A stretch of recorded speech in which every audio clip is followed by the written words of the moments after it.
एक बार की बात है, किसी गांव में एक रामलाल नाम का व्यक्ति रहता था। क्या नाम था उसका? रामलाल।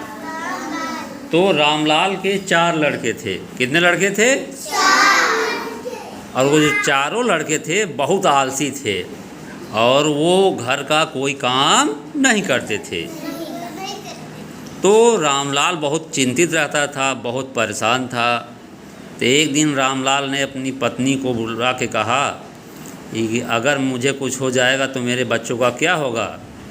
तो उनकी पत्नी ने कहा कि धीरे धीरे ये भी काम करना सीख जाएंगे। एक बार क्या हुआ कि रामलाल बहुत बीमार हो गया। क्या हो गया? तो रामलाल जब बीमार हो गया तो उसने अपने सभी बच्चों को बुलाया, कहा कि ऐसा है कि मैंने कुछ घर और खेत बनाया है और खेत में मैंने खजाना छुपा के रखा है। क्या क्या किया है? खजाना छिपा के रखा है।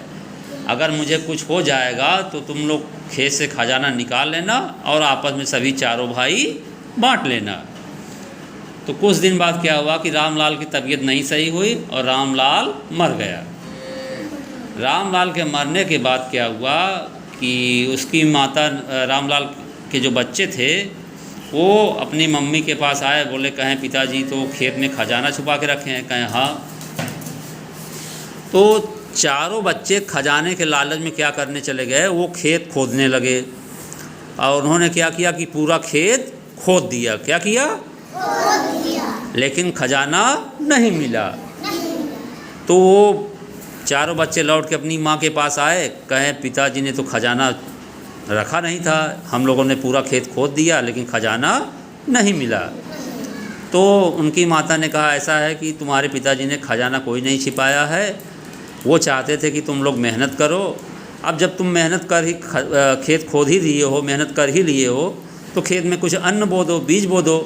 तो उन्होंने क्या किया, खेत में बीज बो दिया। जब खेत में बीज बो दिया तो उसमें क्या हुआ, कुछ दिन बाद फसल तैयार हो गई। जब फसल तैयार हो गई तो उसको फसल पक गई तो उसको बाज़ार में बेच के कुछ पैसा मिल गया। तो उनका जीवन सही ढंग से चलने लगा।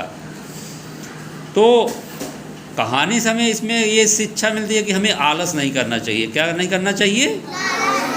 आलस नहीं करना चाहिए, हमें मेहनत करना चाहिए। क्या करना चाहिए? आलस नहीं करना चाहिए, मेहनत करना चाहिए। क्या करना चाहिए? जैसे आप लोग स्कूल आते हो, अब स्कूल में आ गए तो आपको क्या करना है, कुछ पढ़ना है। क्या करना है? मेहनत करना है। मेहनत से ही आगे बढ़ोगे।